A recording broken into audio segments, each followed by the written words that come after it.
Are we good to start? Yes. You want to stop us talking? Yes. How are you guys feeling? All good? Looks like some of us have been here for 1 week. I just got here yesterday. So I'm probably one of the freshest people in the room, although I'm the less cognizant of the conversation so far. So I hope during this meeting I'll have a chance to learn from you, not only on this topic, but on what has happened over the past couple of days. Let me start by introducing myself. I am Theodule Quinchua. I'm from Cameroon, but I work in Brazzaville, Republic of Congo, and I work with World Resources Institute. And I'm so glad that I'm facilitating this conversation on deep dives into transparent and inclusive accountability. And thank you so much, Robin, for the very good framework you provided earlier, because accountability, as we know, is such an important conversation, an important topic. And I say important topic just because it's so difficult also to understand. When you put it to French, it becomes even more complicated. In French, translating accountability, you can have 3 different words. You can call it redevabilité, responsabilité, or reddition des comptes. And each of them means a different thing. So it's such a complex concept. And now when you bring it into such a complex space, it becomes even just almost complicated. But we'll make sure it remains complex and not complicated in the next 90 minutes. So I have the privilege to speak to this session, but I have to start by acknowledging that it's hosted by the Green Partnership for Social Accountability, which is a World Bank's effort, and the Green Partnership GPSA, we call it GPSA. The GPSA is now co-led by 3 organizations, WRI, South-South-North, and the WAHO Commission. But we do work with organizations in 5 countries at the moment, in Bangladesh, Brazil, I know that's how they call Brazil, Cameroon, Mexico, and Senegal. And I just wanted to start by acknowledging that these are the organizers of this event. I know this is not the right space for starting educating people on what accountability is about. I know this is not the right space. And I know this is not a space where we want to know about the effects of climate change. But let me just start by underscoring again that unless we bring in elements of accountability in this scopes conversation, as we are talking about the new collective quantifiable goal, unless we speak about how the funding, the money that we need so much, is effectively disbursed, and what are the processes that we put in place to demand leaders to effectively account for the work, for the disbursement that they do, or that for the funding that they receive. Unless we put that in place up front, we will not see any action happening on the ground. So in my opinion, accountability is one of the single most important components that we need to take into consideration as we discuss climate action. And it's so fundamental that you can't count on a single voice or a single way to discuss it. You need multiple voices around the table. And that's precisely what we want to do during this session. We'll have 90 minutes, actually a bit less than 90 minutes now.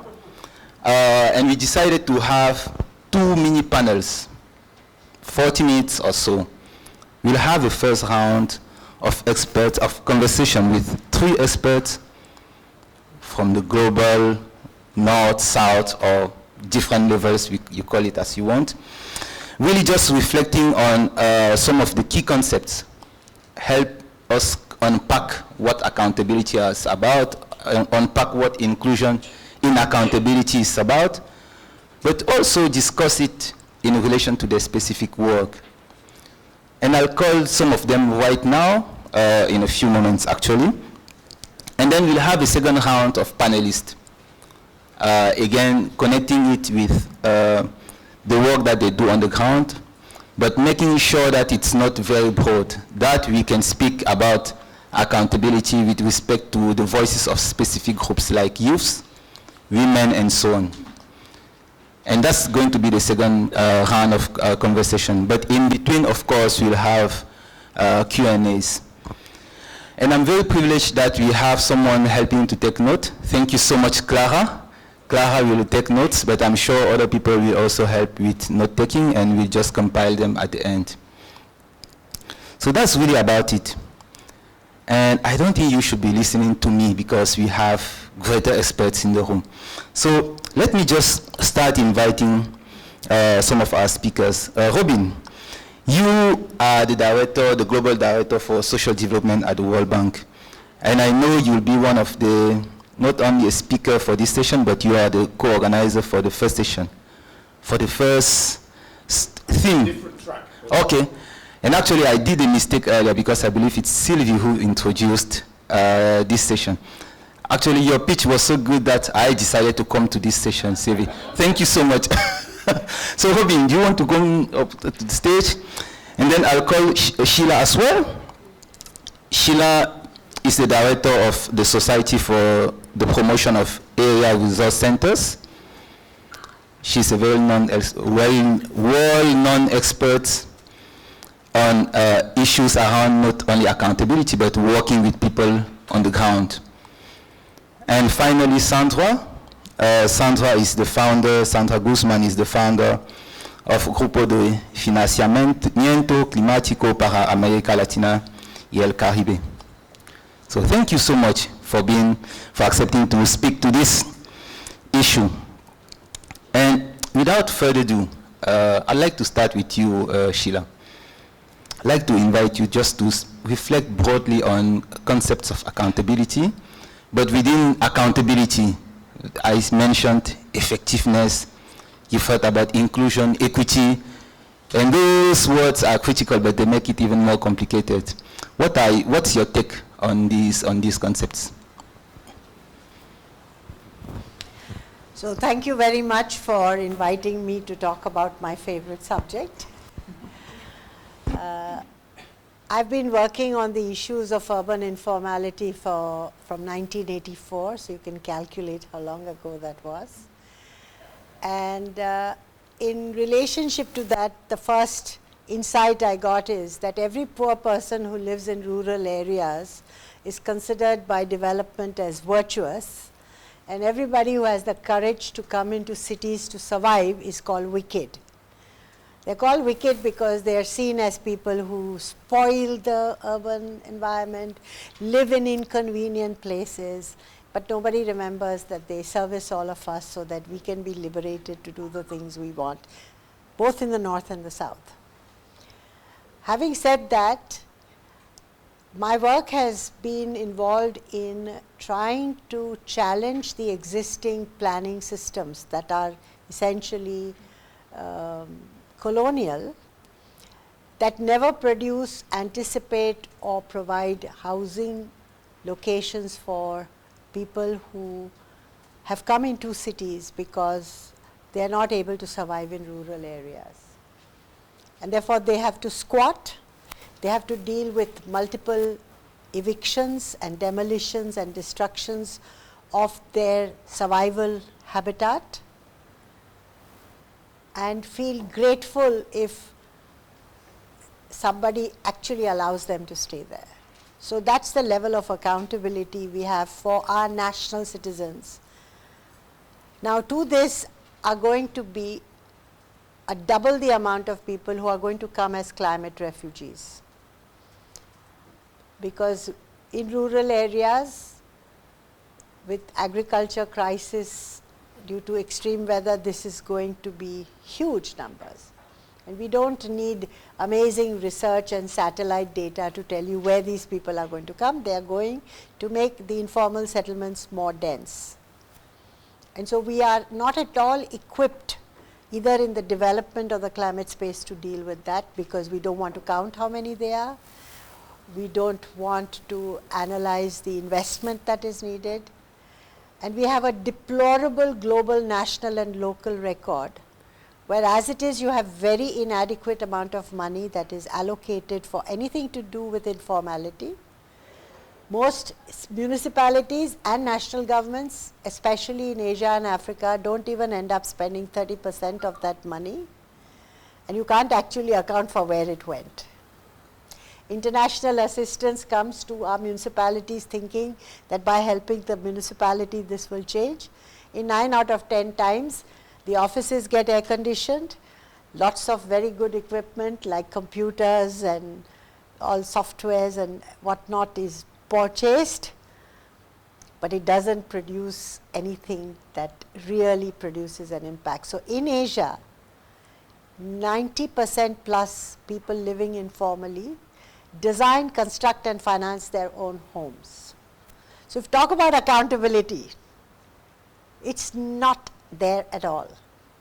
And so I feel that in the discussion that we are having here at COP, our first commitment has to be to acknowledge that development and climate investment have to go together now. You can't have, this silo business, SDGs here and climate targets here. No, your development investment has to have strong foundation of climate science, anticipating the challenges and the compensation needed. So that's one. The second thing is, there is no accurate, detailed data about people who live presently or a projection of that. There is no acceptance that all the research, which is in billions of dollars for the last 40 years, has not even given 5% of people living. I don't have Latin American statistics, but I have Asian and African statistics. Not even 5% people have got actually alternate housing stock. Your data will help me, I think. But the reality for this is that if you only go through government processes, we are invisible. We are not accounted for. And therefore, we constantly are below the radar.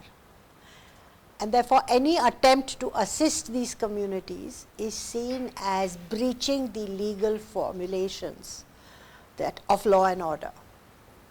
So I want to stop here to say that this is a very serious crisis. Some people say we already are 1 billion. I would say we are more, living informally. Some people say it's going to double. I'm saying it's going to triple. Because our countries are not only ready for the migration into cities, but let's take South Asia. You have Sri Lanka, Bangladesh, and all these countries who are facing even worse challenges that India is. Where do you think these people are going to go? They're all going to come to India, and if I open my mouth and say that, I get thrashed, because nobody wants to talk about that. Nobody wants to think of what will happen to Bangladesh if all the cities in South Asia are along the coast, including my city, Mumbai. So I just want to leave you with that thought. So where does all these lovely words of accountability and transparency and research and accurate data, where is it in relationship to not? And I think I don't want to say that it's a thing, but indigenous communities, people whose full livelihoods are on fishing. I mean, you take all the people who are invisible today. I think what I'm talking about of urban poor is all these constituencies, and we're not thinking about them. So thank you. Wow, thank you so much, Sheila. What a start. And really it's critical, because as we discuss accountability, we often see it as a process of being able to demand accounts, but then who demands accounts? And it's critical to really look at those groups that remain invisible and bring them not below the radar, but ensure that they are the ones in power of demanding account. But thank you so much for starting, and I'll come back to you in a few moments. Robin, I'm sure Sheila started very high, but let's keep it that way, right? And how do you understand these concepts of inclusion, especially with respect to what Sheila was discussing about including those groups in being able to, in processes for demanding accounts? How do you understand concepts of inclusion, equity, effectiveness in the accountability space? Thank you so much, Theodile. And let me just say, it's such an honor and a privilege to share the stage with Sheila and Sandra. Sheila has been, a towering figure and guru in the whole field of shining a light on the rights of the invisible, as she expressed it, for decades. And we, many of us follow in her footsteps. And Sandra, I just recently had the pleasure of meeting, and I'll come back to the context in which we met maybe a little later. Around green accountability. But so let me take a couple of these aspects. So how do we understand effectiveness in green accountability, and how do we understand equity and inclusion? And I should just say that to the points that Sheila just made, for the group that I lead in the World Bank, we have about 400 staff that work on social development, and the bread and butter of almost all of those staff, day in, day out, is working on the rights and the interests of the invisible that Sheila talked about, both in urban and rural settings. The social development staff are embedded within every single team on every single project that the World Bank supports. And we have standards that are about upholding the rights of informal settlers, indigenous peoples, you name it, those that remain invisible and are often not, their rights and claims are not recognized in national law. In almost all instances in the global south, but we have standards, and when the country engages with the World Bank to support projects, they must adhere to those standards that go beyond the requirements of international law. And it's all about respecting the customary claims, the rights of informal settlers, and so forth. So these are issues that are very, very close to what it is that we do. And increasingly, we're taking many of those same principles and standards and applying them in the context of how we work on climate action. Now, so what is effectiveness when we're talking about green accountability? It's really making sure that commitments, whether they're financial, whether they're policy commitments or other forms of action, that they translate into tangible outcomes for the actual needs of the invisible, of communities on the ground. And so, of course, in order to ensure that happens, it's all about ensuring meaningful citizen participation, transparency and monitoring upstream in the uses of finance for a variety of purposes, including climate finance. And so initiatives like the Green Accountability Initiative, and we're very proud to support this through the Global Programme for Social Accountability, through WRI, the Wairau Commission, South, North. The Green Accountability Platform is really pushing for tools like open data platforms, participatory climate budgeting, participatory budgeting writ large, just to make sure that decision making is as transparent and impactful as it can possibly be. So that's on effectiveness. What about inclusion and equity?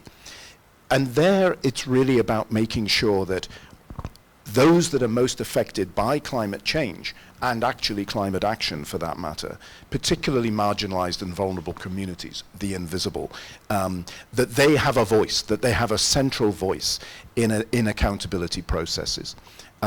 It's about ensuring that we're meeting the needs of underserved groups, whether it's women, whether it's youth, whether it's indigenous peoples with disabilities, and many other groups, to make sure that they're not just represented, but they're actively involved in co-creating and shaping solutions. And I think the other part of your question, Theodile, was, how has this been reflected in shifting global policy narratives?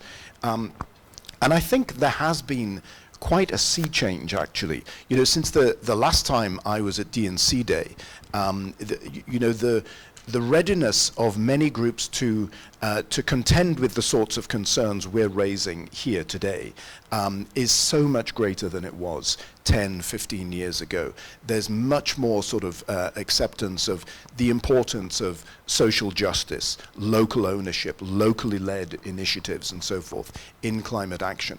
So in many ways, it's kind of an open door that we're pushing on, but we do have to push on that door and get through it, and translating these sorts of principles into actual action and seeing, at the moment, locally led action accounts for what, 10 to 17% or thereabouts of climate finance. That is, woefully inadequate. We need to see that massively increase. Of course, we need to see the proportion for adaptation in general increase, but within that, we need to see the share going to locally led initiatives increasing even more, and that's what we're strongly committed to doing. So it's building partnerships to focus on the effectiveness and the equity in accountability practices across the board. Let me just end, because I don't want to talk too long, I'm sorry. I just want to give one example that comes also under another part of the Green Accountability platform, and this is something under the Technology Accelerator, a really fascinating example. There's an indigenous-led team at Savimbo in Colombia and Ecuador in the Amazon, supporting Capital, which is a mobile application that manages direct payments to indigenous communities based on the unique needs of groups that are by and large unbanked. And the app helps to facilitate, to track the revenue shares that local communities, indigenous local communities actually receive from the direct sale of fair trade carbon and biodiversity credits in the Amazon region in Colombia and Ecuador. And Capital allows for innovative governance solutions around this, where it's indigenous communities, of course, that are leading land stewardship and land restoration as a collective. So that's just a small example of the kind of innovation that we need in order to reach those who are far too often invisible in these conversations. Thank you. Keep the mic, Robin. Thank you so much. Can you keep the mic for 1 minute? I just need you to see, to reflecting on this initiative, this innovation from Ecuador. What's the role that the World Bank can play in scaling up this kind of effort? I know the GPSA is here, but is there, but I know there are some other initiatives in the bank. What are the specific functions that you can play in making sure that, as you scale it up, you help create systemic change? A great question. Thank you, Theodile. I think,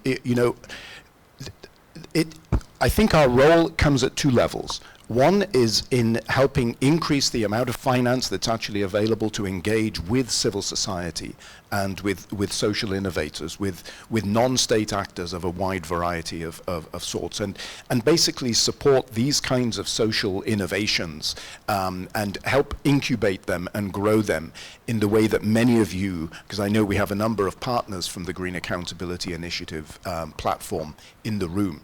So it's the incubation of these ideas. But the second part is it's taking it to scale. And the way that we can take it to scale is to engage with the governments in the countries concerned and try to make sure that many of these innovations are picked up and mainstreamed within government-supported programs, and that it becomes a part of the mainstream development financing architecture within any given country. And too often in the past, and I'll maybe get into this a bit more in the second round, that the GPSA, it's been running for 10 years or so and is about to sunset. And it's done some amazing things actually, but too often they were a bit small, a bit fragmented, and a bit disconnected from the mainstream programs that the World Bank supports through governments in all the countries where we work. And we have to change that. We need to build the muscle memory for governments to be able to engage civil society and other non-state actors much more systematically in many areas of work, but especially in the context of climate action. Thank you so much. And it's critical to think about upscaling everything that's happening on the ground. Sandra, you work at a very different level. We are here at COP. And really, I'm sure all of us in the room here are curious to understand how this relates to the UNFCCC processes, not just the concepts, but really in translating these concepts, these good initiatives into action. what do you see as a role for the UNFCCC in this space? Well, first of all, thank you so much for the invitation, and it's a great conversation, particularly at this moment. But I would like to start reflecting that, in my point of view, these concepts of participation, accountability, transparency are part of the evolution of human relationships. And also has been part of this creation of these institutions that were created to tackle issues, no? Like all these institutions that we have at home were created to tackle different issues. But what happened that sometimes, or at certain point, these institutions started to decouple from the people.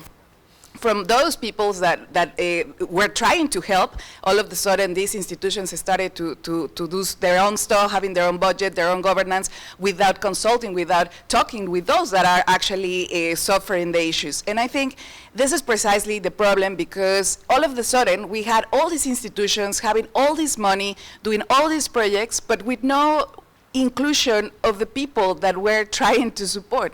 And now we have this massive issue, and it's not only about the disconnection, but it's the mistrust.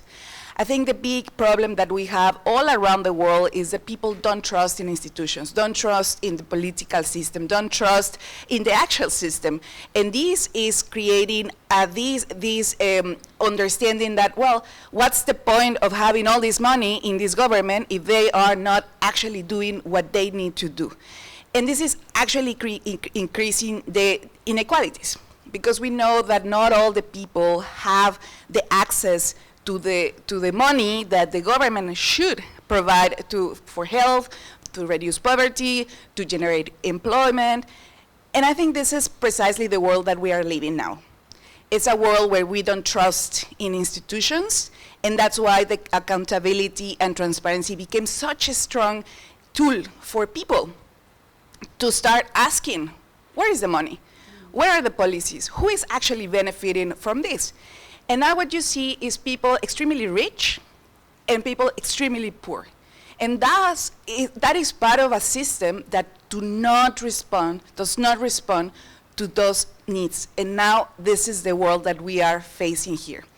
When we translate that to climate finance, for instance, for many, many, many years, the discussion around the climate finance space was, we need more money. We need more money, we need more money, we need more money, we need more money.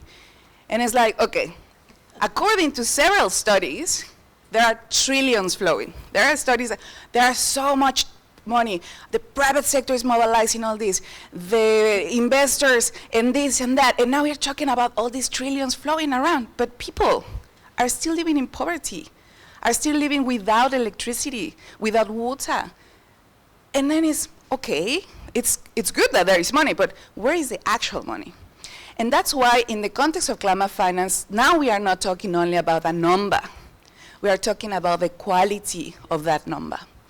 And this is precisely what is bringing us to this COP, because as you know, we are discussing this new collective quantified goal. And there are several perspectives, because in the table we are talking different languages. For developed countries, this goal is going to be the best way to capitalize and to bring the private sector on board, because they have the trillions, they have the money, and they are the ones that will save the planet. And then in the other side of the table, you have people that are like really not believing in those trillions, but actually asking, you know what? Probably those private capital will do a lot of things. But what we need is the money that is real, that is tangible, that is accessible, that is actually tackling our needs and our priorities. And you know what? The priorities are in adaptation and in loss and damage, because we are literally flowing from all these climate impacts. So how can you reconcile those two perspectives is the biggest problem that we have, not only in this COP, but that we have been having historically. So now we are progressing after this week, like having all these discussions, and the reality is that countries are not understanding each other. And I don't blame them, to be honest, because when you talk, and with all respect, I don't want to be disrespectful with anyone. I'm Mexican, I live in Zimbabwe, and I have been spending also time in the UK. when you talk with people from the, let's so-called global north, and you talk about loss and damage or adaptation, they do not understand what are we saying with adaptation and loss and damage. They don't see it. Because in the UK, you take for granted that you can drink water from the tap. In many of our countries, we cannot do that. We would die. In Mexico, you cannot. So then you talk with the developing countries, and from developing countries, you have all this range, right? There is no one single classification of developing country. And then you try to reconcile one unified voice. It's like, how come? Like, it's not the same what the least developing countries want from the island ones, from the emerging economies. So we are talking different languages. That's why I do believe that transparency is a major element for all of us. In this new collective goal, yes, we are talking about what is the amount? What is the amount?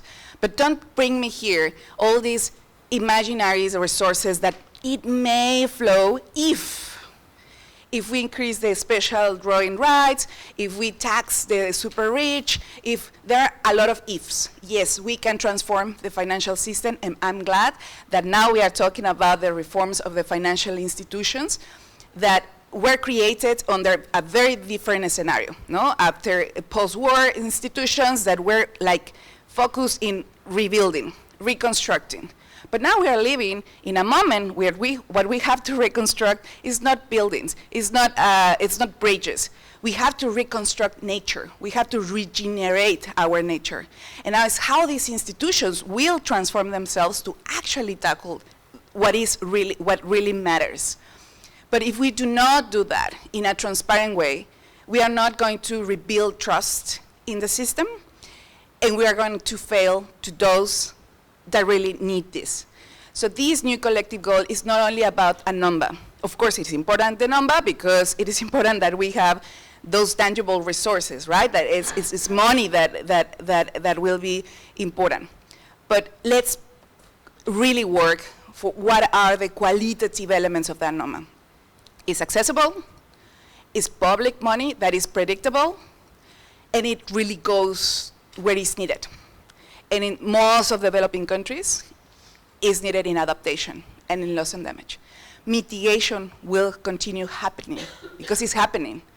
Electromobility, renewable energy is happening out there. And there is a lot of mobilization of money, but what we need here in this space in the UNCCC is that tangible money that people can access and that can improve their way of lives, accessing to water, sanitation, agriculture, and other systems that they need to actually survive. And that's why I think this space, it's an opportunity to rethink like what is the actual purpose of a system like the UNCCC, what is the purpose of institutions such as the World Bank, and really start approaching them together instead of just thinking that we are living we are living in parallel worlds now, but it's how can really reconcile those visions. Yeah, thank you. Wow, thank you so much, Sandra. I have a 1 trillion question for you. Will we have the 1 trillion, and will we have these quality elements in this year's scope? We have money for the 1 trillion, yes. Okay. Will we have it in an agreement? No, of course not. Okay. And this is why I'm saying that we are talking different languages, right? And I will just give an example. So the G77 plus China, that as you know is this group of negotiation, are asking for 1.3 trillion, right, per year, both mobilization and provision, like from developed to developing countries, and mobilized through public intervention, such as what they can do through MDBs. But then in the other side of the table, we don't have numbers, but we know that it's 100 plus, right? So what they committed back in 2009, it was 100 billion mobilized. And now they are saying, okay, well, if we do not expand the contributor base, we are going to give them a little bit more than 100, because 100 cannot be less than 100 is the floor. So maybe 105. And that's mobilization and provision as well. So as you can see, we are talking 1.3 trillion versus 100 plus billion. And you can imagine what is that gap, how we are going to fill the gap, how we are going to approach those visions. if there is the money around it, yeah, just to give you a couple of examples, like with the taxing the super richest, just 2% of taxing the super richest, you could be producing $2 billion per year. It's already double the 100, no? If you reduce fossil fuel subsidies, you could be generating 47 billion per year added to that. But if you transfer military expenditure, which is 1.2 trillion per year, to the climate action, you have your trillion straight away. So it's not a lack of money. It's not a lack of money. It's where the money is allocated, what are the priorities of shareholders and investors and so-called contributors. And at the end of the day, that's why the trust is so important.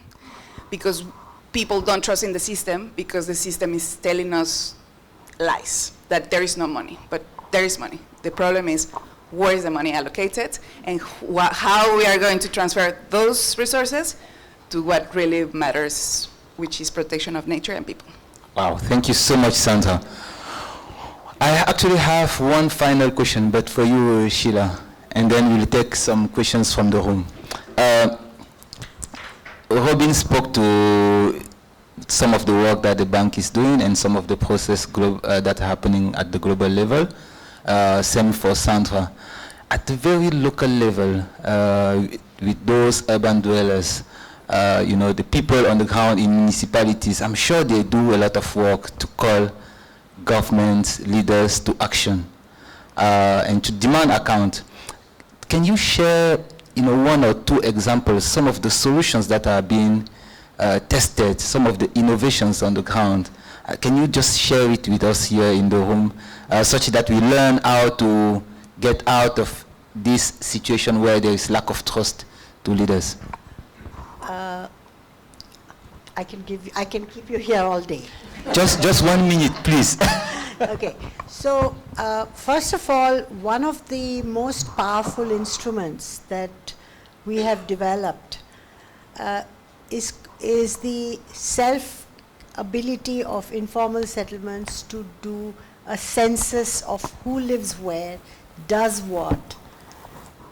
Because no national census in the global south actually counts every single person who lives informally. And that has produced a lot of challenges in allocations, in absorptions of resources, and of development of programs. And I'll give you two examples. One in which we did a lot of headbutting with the bank, World Bank and our government, and another one which we are working on right now. So the one, in every single country where we work in the global south, in Asia and Africa, you have trains that were set up by colonial masters for transferring goods and services that became useful for people's transport. And in almost every city in which we work, there are people who squat on both sides of the railway track. And in most places, the difference is where you are sitting and me is actually far. It's where she's sitting and here. So in Mumbai, 96% of all transport was done by those on that suburban train. And the trains were not able to move because it was so close by. And for 17 years, there were World Bank missions coming to work on this. It's called MUTP2 is the famous local name for it. And every time the attitude was, oh, these people we can't move, so we can't use the millions of dollars that we want to borrow. Our organization had a federation of households, of 121,000 households, who lived between 5 feet and 108 feet of the railway track. And we did a census of these households. And we told our government that if you allow us as a federation to redo this census in the manner that the bank and the government needs, but we will do the census, and we will tripartitely design a policy based on how many people need to move to make this work. And it required negotiations, lot of discussions, and a government arrangement, a World Bank arrangement, and a community-based arrangement to negotiate for a policy that demanded changes in everybody's behavior. And we all know that that was the only way that has happened. And today, it has produced a relocation policy for every infrastructure projects in which you get structure for structure relocation. In our case, it was the formula was simple. We wanted everybody to get a house 15 minutes walking distance from the railway station that was on their line. But that policy came out of what people wanted. So that was one. The second one is what I'm doing here, little publicity for myself and my work. That's good. Christine is one of my community leaders from Nairobi. We are creating an instrument based on every household being able to identify every single material in their home, and we are developing a resilience index of this house to extreme weather, heat, wind, and water. And we're going to do this in 100 locations in 20 countries. This is the second book of the methodology. If you give your name to my colleague, we will send you the e-copy. But we call this the second brick. We can bang it on anybody's head, make you unconscious. But the purpose of doing this is to produce unquestionable data that people like Christine and her colleagues in every locality can train hundreds and hundreds of women to do this assessment. And we are holding people who construct their homes, provide them the material, both formal and informal, financing, formal and informal, governments whose job it is to provide them infrastructure, and the universities to support and assist them, because it's based on the realization that 90% plus people design, construct, and finance their home. So we're going to quantify what that amount is and tell the government it is 150 times your subsidy amounts. So that's what we're doing. Wow, thank you so much. Wow, thank you all three. Really, please, let's just give them a round of applause for now. Thank you, really inspiring stories. Before we get to listen to other colleagues, I'd like to hear if there are questions, reflections. We may just take 3 for now, and then we listen to our other panelists before having some more questions. So I have this gentleman here. Okay, we actually have 3 hands. So let me start with you two, and then the lady there. And we'll try to be as brief as possible, please. Well, this is Zakir, a farmer from Bangladesh. In fact, I have a question in my head and mind that who needs the climate finance? In fact, really. Okay. So, a couple of days earlier, I had been in a high-level ministerial meeting, dialogue, where the head of IFRC was there. He told that only 2% goes to the local level. So only 2% of climate finance, what you are doing there? So who needs the climate finance? The politician, bureaucrats, funding agencies for their job, development brokers, and also the NGO officials. Okay. So we don't need the money, we need a good policy at the local level. For us, we are working at the local level, of course in a tiny level, but we are doing it for free. We don't need money. We don't have any money from anywhere on earth. So okay. That's one question. And the money, what money goes to the local level, it creates more problem. I can bring one example. We had been advocating for removing the corrugated tin sheet at the cyclone-prone area in south, and they did it. They changed all the corrugated tin sheet. Mostly 98% houses are out of corrugated sheet. We were happy. So we went there, how they did it. And you know what the material is? Asbestos. So they are from the pot to the oven. So that money does.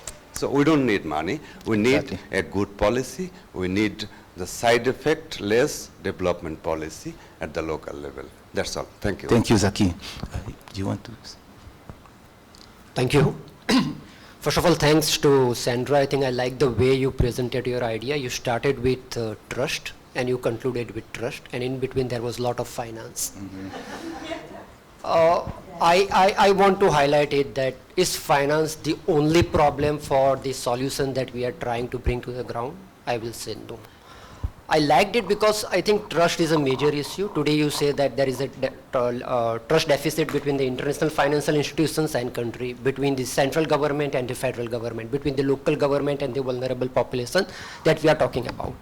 So when we are talking about social development, how we are trying to address the trust issue, because that's the foundational, and money will never address the trust issue. So I think we will have to reflect on the mechanism, the way that we are delivering our program, and I don't know we can address that question now, but it's very prime that we start talking about the trust. You can't build a nation, you can't build a social capital till two parties have trust with each other. So I think finance will come later. Let's start talking about whether our program designing are addressing the trust issue. That's number one.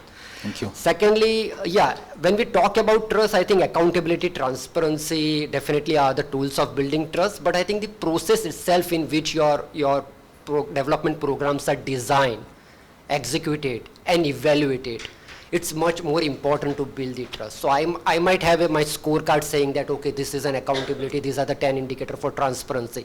It might work with government agency, it might work with donor agency, it won't work with the community that we are talking about. So we will have to come up with a different metrics. Can you keep it to two?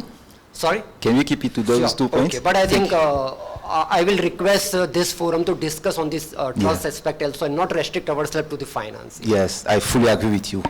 We have a final speaker.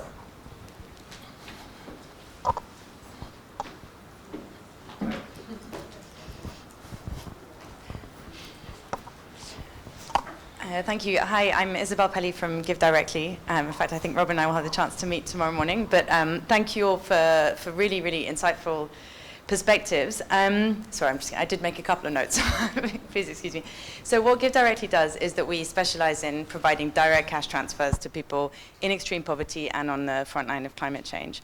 And as I was hearing each of you speak, I was thinking, wow, from each of their perspectives, I would love to hear how you could see cash transfers addressing the challenges that you're describing. So, and I really do see them as a kind of practical solution to bridging the gap between where finance sits and who it reaches.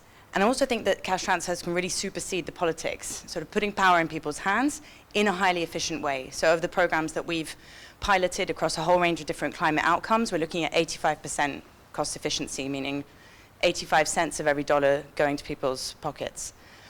I also think they can be, well, when I say this, they can supersede the politics, I think they can be channeled through a whole range of different mechanisms.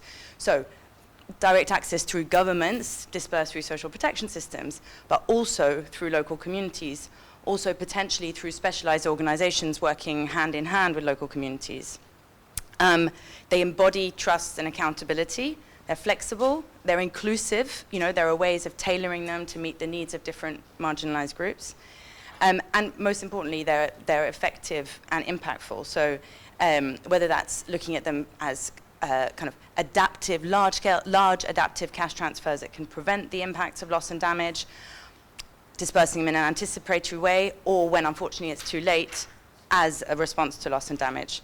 So with all that in mind, I was just wondering, from your different perspectives, so if you're thinking about channeling funding to people living in informal settlements who are otherwise cut off from formal mechanisms, when we're thinking about it from a social development perspective, and for you, Sandra, how to fit them in within the mechanics of the UNFCCC.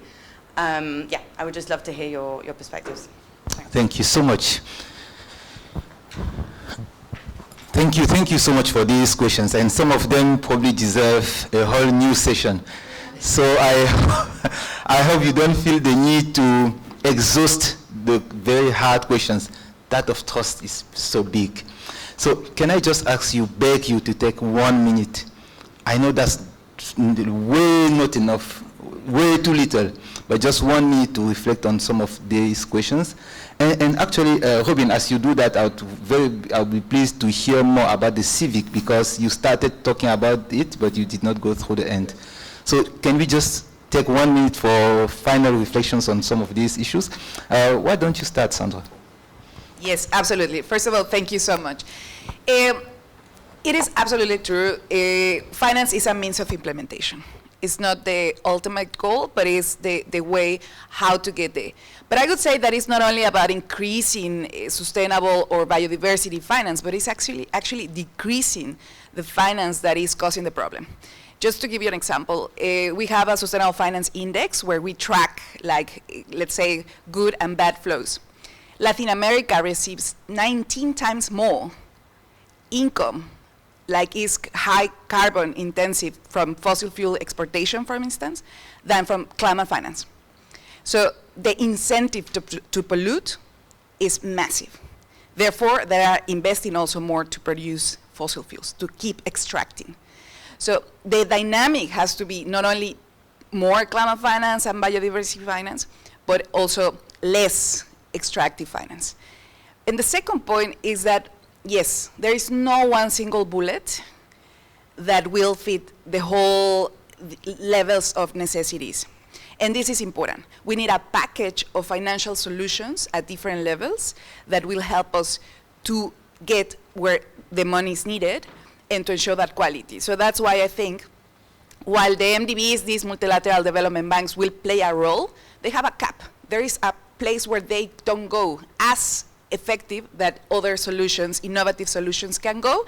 And that's why we have to now innovate. We have to think how to decentralize the financial system and stop just thinking that a few institutions will save us, but rather how they can help to disseminate and create other innovative solutions to continue making the changes. But at the end of the day, it's a whole transformation what we need. Yeah. Thank you.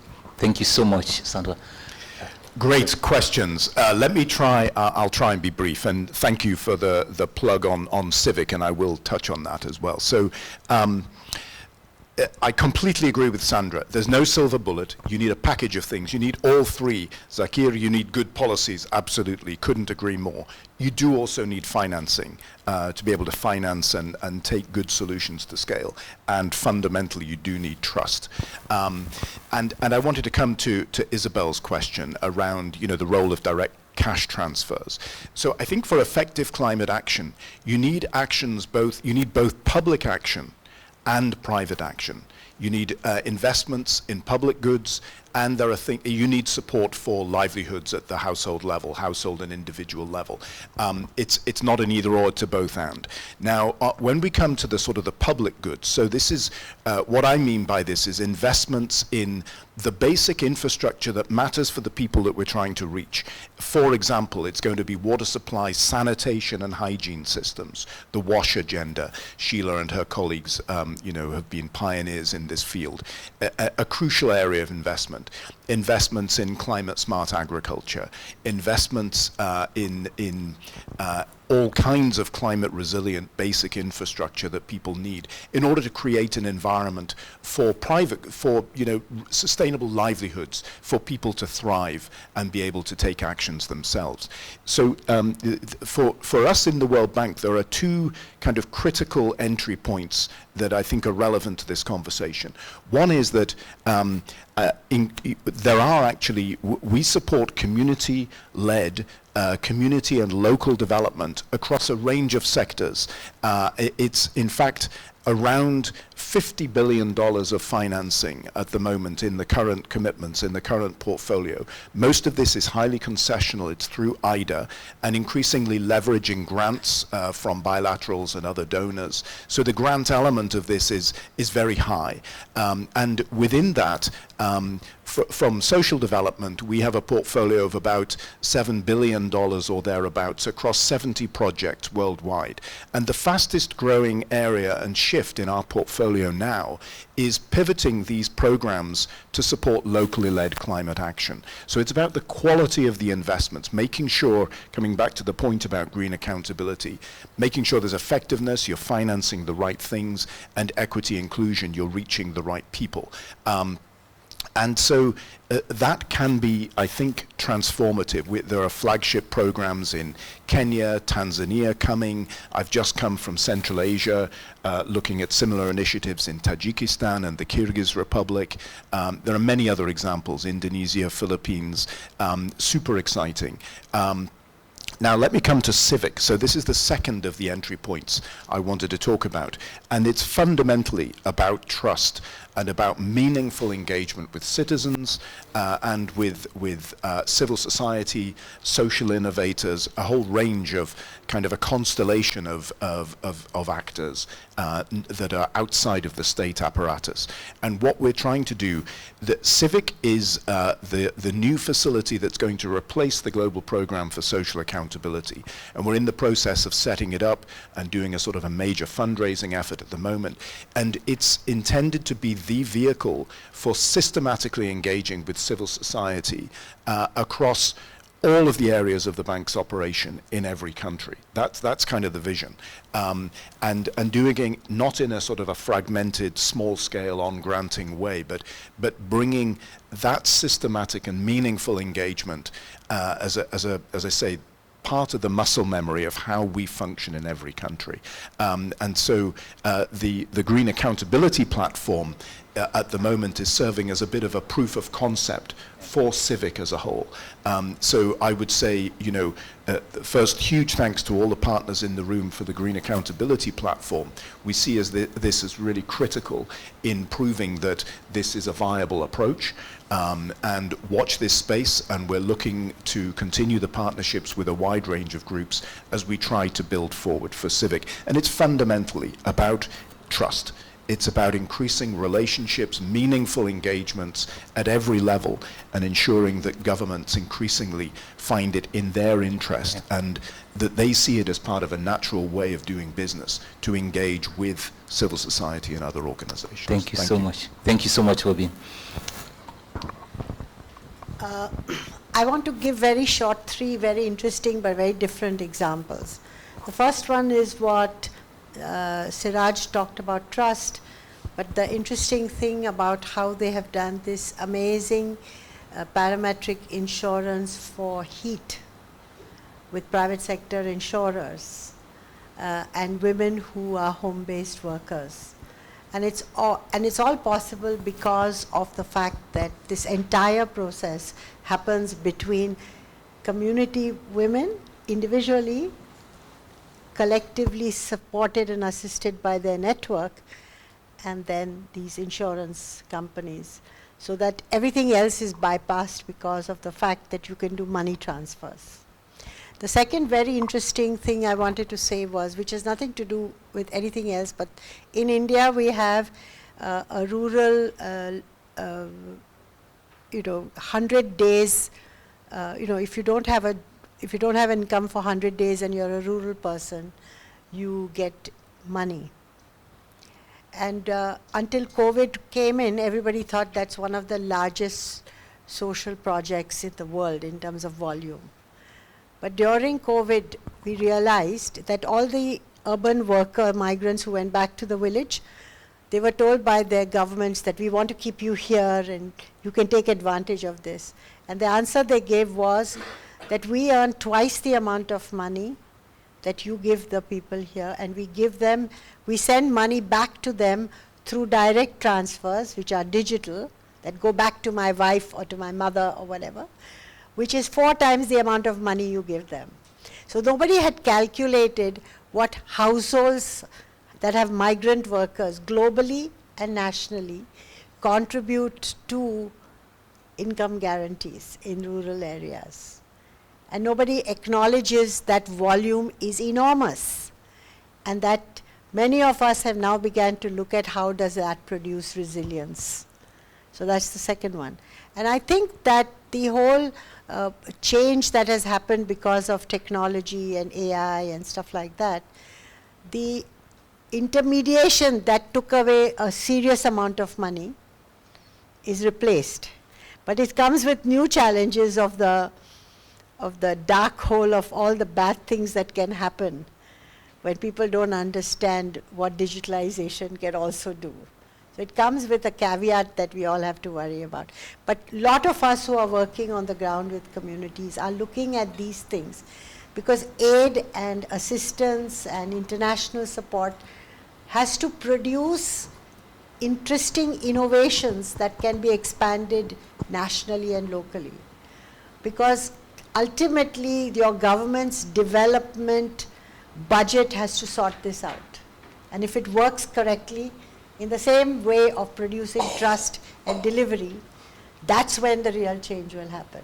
It's not international assistance that's going to do that. Yeah, most definitely. Thank you so much, Sheila. Thank you, Robin, Sandra. Thank you so much.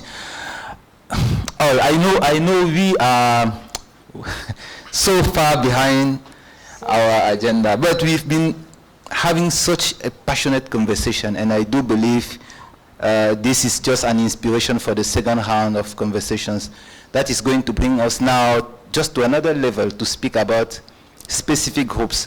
Before we get there, let me again please you to thank these people for such inspiring stories. So now we'll switch gears. We started with some delays, so I hope we can all stay here for another 30 minutes or so. And I'd like to invite 3 other panelists. Let me start with you, Zonoziro Bonjour Wondie. As I'm from Cameroon, I'm sure I pronounced your name correctly. So Zo, you are the Director for Women for Change. And I'll be pleased to hear a little bit about your work in a few moments. Next is William Wills, who is the Technical Director for Centro Brasil no Clima. Brazilian Climate Center. Yes, I wanted to impress people with my Portuguese, but thank you so much. And then Ejash Hamad, you are the founder and CEO of the Global Youth Leadership Center. You've had a chance, you were there all through the first round of conversation, and I'm sure you've listened to all that has been said. You have some thoughts about it. I'd like to give you each 3 or 4 minutes just to start by reflecting on what you heard, but also connect it to some of the work that you do. And so I'll start with you. We mentioned a little bit about women's issues in the first round, but we did not go very deep into it. And you lead a very powerful movement, very powerful empowerment movement, women's empowerment movement. So 2 questions, 2 in 1, as they say. As you heard about those 3 blocks of interventions, how do you see it connect with the work that you do on the ground? Thank you. Good morning, everyone. Yeah, I would say I was really very, curious, listening especially to Robin from World Bank, given that, one of the, I think the host, for the Lost and Damaged Fund is the World Bank. So I was like, this is quite interesting because there have been conversation around, the World Bank being the host and understanding also the whole complexity to have funding from the World Bank and the challenge in terms of really actually accessing funds. And having the World Bank also being the host of Loss and Damage, I was asking myself, wow, now this is interesting, given that one of the challenge, as a grassroots woman, most of the times experiencing all this climate disaster, we are not ready to be filling 16 pages of application, coming up with log frames, justifying, and so that was one thing that came up, and I was like, I'm happy that we were able to have that conversation, also listening directly from the World Bank in terms of their vision and how they intend to, bring in simplify and also be inclusive in their approaches. Then also the second thing that really stood out from the discussion was, also what Sandra shared in terms of the conversation around climate finance, how, from the other side of the aisle, the view in terms of how climate finance is understood is differently from, I would say, from communities where I come from. And I I was happy to also hear how, that conversation expanded in terms of, when we talk about climate finance, it's not loan-based. Because I would say from the continent where I come from, we have learned the hard way. First, post-90, and with also, post-15, and now with the whole new finance go, I think we have those memories. They are still very fresh in our mind. So I think the lesson learned here is, when we provide, when finance is provided in a flexible, and non-restrictive way, it tends to, yield more results and quicker than when it is structured and restricted. And when we talk about also climate finance, we are really talking about non-loan. It has to be grant-based. So those were the things that, I would say came out, and I took to them and came reflected in terms of the where I work, because I work across the Central African sub-region, which you could also call, the Amazon basin, and the Congo. The Congo basin. Yeah. You know what is happening in Cameroon. Yeah, the Congo basin. Thank you. So the organization which I run, it's sub-regional, and one of our key focus, how we engage with the COP, is first of all providing the information and ensuring that women are able to understand the different processes, because there is one thing understanding that COP happens, and then there is another thing understanding the processes. One can be very lost when you come to COP. Like, there are so many thematics and there's so many conversations happening, and you keep hearing article this and that, and I remember, when I started talking about we were following Article 6, everybody was like, of the Constitution. So that is what came to people's mind, like we are talking about the Constitution. So those are some of the challenges also. How do we simplify some of this terminology? Because we cannot be talking about inclusivity, intersectionality, when at the same time we are secluding, those who are directly affected by the crisis. So it's important to have that conversation and also connecting, so that at the grassroots level, when you're seeing the policies translated directly to impact you, you understand how it came about. You understand the whole development and the different processes. And also, this should not just be something that it's like alien, but it should be something that you were particularly involved in. So I would say, in general, that is our engagement, how we engage with the COP, and how we kind of connect the local to the global and global to the local. Thank you. Please keep the mic for another minute, please. And I know Women for a Change, I've had a chance to witness some of your conferences with, I believe, hundreds of women from across Africa. Do you have one or two examples of innovations that as women you've piloted, you've tested on the ground, and that are worth being shared with this audience? Even one would be enough, and I say that also because Women for a Change is a grantee of GPSA. Yes, I would say one. For instance, last year we had a flood incident. And, immediately it happened. Those who were really at the forefront were the women of that community. And when I talk about the women, we're looking at roadside vendors. Women who sit by the roadside and maybe sell like maize, peanuts, and also facilitate in terms of credit cards and call cards. So these are roadside vendors, these are farmers, these are, women in petty trading. And when this happened, immediately, they were able to brave, because of the trainings that we have held with them, they were able to brave the odds and be part of, those who were cleaning the areas, and also, volunteered to be part of those who were also cleaning the hospital, because the flood really covered a very large scale, and it even affected the hospital. Imagine you are in a hospital about to deliver. We had an incident of a woman who was delivered in flood. And, this is really not, a very nice experience to share, because the process of delivering a loan, it's a different, you know, experience on its own. But having that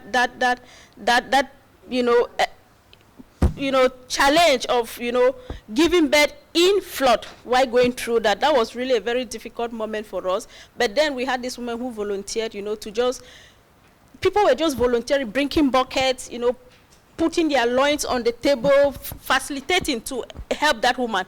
And then one thing that we learned from there was how we use that story to engage our local policymakers. So we had to hold a policy dialogue where we were like, you know, look, this is what is happening to our community. It's not an abstract thing. You live in the city, you don't get to witness this reality, and this is what happened. So how do we, you know, as a collective, come up with actions that are gender responsive?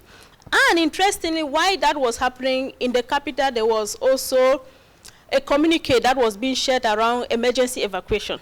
So then we were asking the question, you know, this communique came out without really involving the voices of the women and those who had lived that reality. And I bet you that through that policy dialogue, we were able to create, you know, a little working group where they are directly in contact with the local council, where we call them, you know, divisional delegates, and I don't know how you call them here, but they are just in charge of the municipality. And through that, there was a working group that was created to constantly, you know, have this meeting, regular meeting, because this is a place that floods regularly happen there. Yeah. So how do we prepare? How do we, you know, prepare the people? How do we educate the people? How do we handle cases like that? So those are some of the success stories, how we connect, you know, the voices from the ground and with the policymakers also. Thank you. Very powerful. Thank you so much, Zo. And let me now turn to you, Judge. As the Global Youth Leadership Group founder and director, I'm sure some of what has been said earlier, you know, probably brought some thoughts in your mind.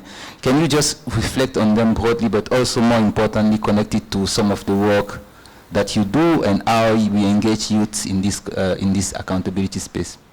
Great, thank you. I heard about three things, trust, policy, finance from the previous session, so I'll try to expand on them briefly and connect it to my work. I'm a social entrepreneur and leadership educator. I founded the Bangladesh Youth Leadership Center 16 years ago. We provide leadership training to young people, connect them to jobs, invest in them, help them become entrepreneurs, influence policy in the country.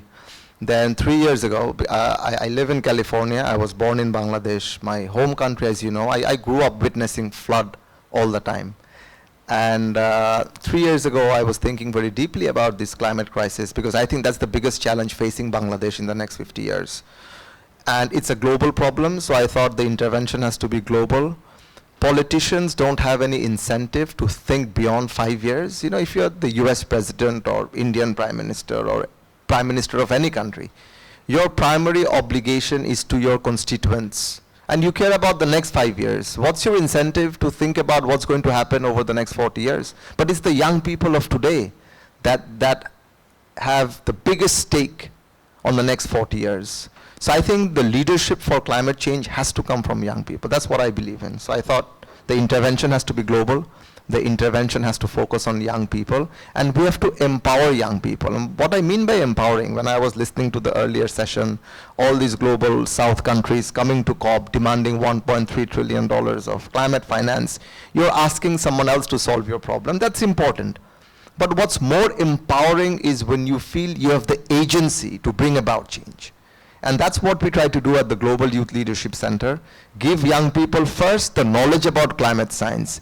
Because first you need to know what is the problem, what is the nature of the problem, where are greenhouse gases emissions coming from. So we educate them.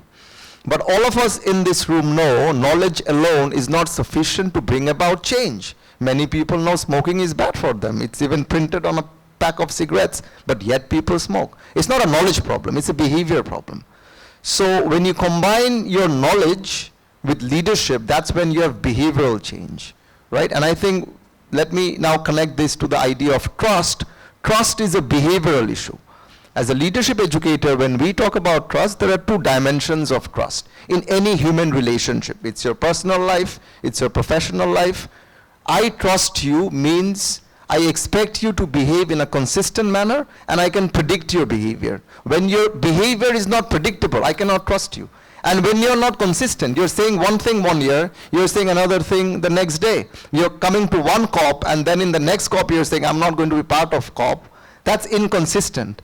So I think that's what we need to promote in society, in institutions. And young people, why do they not trust the systems? Because the systems are not behaving in a predictable and in a consistent manner. And that's a leadership challenge. I think the climate crisis, as was said in the last panel, it's not just a finance problem, it's a leadership problem. So we give young people the right kind of leadership tools, and then to empower them, we also give them access to resources so that they can execute projects on the ground. For example, right now we have a partnership with GPSA. We made an online course for young people on social accountability. You give them the knowledge, give them the social accountability skills, and then we fund them with small grants so that they can implement projects on the ground. So that is the work that we're doing. But when I work in a country like Cameroon with the University of Buea, how do you become inclusive? Because young people don't have access to internet. So we have to wait when the semester starts at the University of Buea, students go to the university campus, get access to internet, and that's how we are trying to be inclusive. Because as our farmer from Bangladesh, Zakir Bhai, has said, it is true. The real finance, what percentage of it is really going down to the people who are affected most by this climate crisis? And that's why our approach has to be inclusive. You have to empower young people, make them independent, not dependent on authority, and give them the tools. And when it comes to the World Bank's work, I think it's absolutely critical to engage with young people because they have a stake. How is this money being used? All these countries are talking about billions of dollars. How will young people access them? How are young people's priorities reflected in your national policies? Because young people care about livelihood, you know, if it's entrepreneurship or green jobs for young people. So that's the work that we are trying to do. We recognize it's a small piece of the puzzle, but you have to remain optimistic. You cannot come to COP and say, oh, these 5 things did not happen. The world is coming to an end. What's our future? That's not empowering. What's empowering is for young people, okay, we are in a crisis, but I can bring about change. Let me do my part, hope for the best, but I must make my own contribution. I cannot just sit at home and say the world is coming to an end, it's global north's problem, they have caused this problem, climate finance is not coming. That's not the way forward. The way forward is having hope, optimism, and do what you can do at your community level. That's what we are championing through our work at the Global Youth Leadership Center. And thank you so much. It's just one part, but it's quite an inspiring part of the puzzle. Thank you so much, Ejaj. I'm being told that we only have a few minutes left, but I definitely want to hear how this connects with some of the work that you do, William, at the CBC. It's CBC, right? CBC. Oh, yes. Now I said it right, please. Yes, hello everyone. Yes, I'm William, I'm Technical Director at CBC. I will, first I heard about trust, call for action, climate finance, transparency and accountability. I think those are key things that we should have in mind. And taking a step back, the CBC was formed in 2015-16, and after Trump was elected and the US dropped off the Paris Agreement, the founder of CBC, which was a politician in Brazil, Alfredo Serquis, one of the founders of the Green Party in the 80s, he noticed that Bolsonaro was in campaign and he was promising to do the same, to drop off the Paris Agreement. So he created this movement, Governors for Climate, and reunited 25 out of 27 governors that wrote a letter, signed, sent to the Congress. The Paris Agreement was ratified by the Congress, so it was a bit more difficult for the president. But he could, with this movement, keep Brazil in the Paris Agreement. And in 2020, this movement culminated in a consortium where the governments organized themselves. They have now a fund and they can have some action. Another setback is related to what he said, and the politicians just looking 4 years ahead. And we did some work for C40, studying subnational when you change governments in subnational in Brazil, what is the main problems, how to continue with the good policies. And we noticed that the key element was the public public servants that had a career public servant that would be there in any government, not a designated post. So given that, we're just starting the Green Accountability Project. We're in the very start, just planning it. But we are going to act in two different ways. First way is to give capacity building on climate finance to public servants on the states of Brazil. The Environment Secretary is also the infrastructure and the other secretaries that are key. We're giving capacity building on climate finance for them to understand the environment, how to access different funds in Brazil and in green climate funds and others. And in the other hand, we are also trying to go to the invisible. But it's very difficult for us to go there, given our position, and it's very local. And Brazil is a continental country, very big country. So what is our strategy is to go through the climate forums. We have the National Climate Forum. That is, we have a good participation of different communities across the country, and also with the state climate forums. So we're going to give capacity buildings for these different communities through the forums on how to ask for accountability, ask for transparency, give information about the needs of the different communities, and this way we're going to try to bridge the gap between the two different fronts. I know we have just a few minutes left, so I will pass back the microphone. Oh, thank you. Wow. Well, thank you so much, William. Thank you, and thank you, Judge. Thank you, Ozo.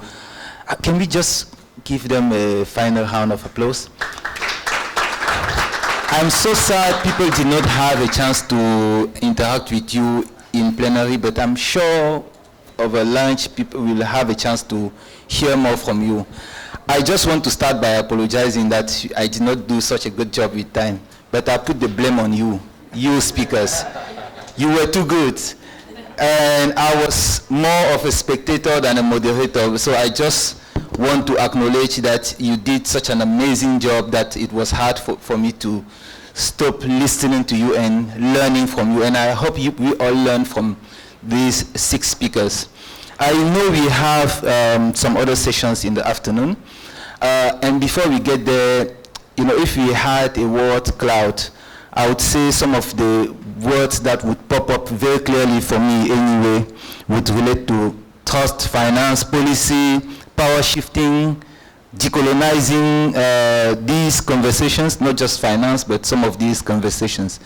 And I do hope that as we engage in the afternoon session, but also in the coming days events, that we keep those conversations, those words in mind, and that we serve as ambassadors for this kind of conversation around the need for accountability, but not just accountability, inclusion in accountability, effectiveness, equity, and that we make sure that we are some of the flag bearers of this kind of conversation with those who are not here.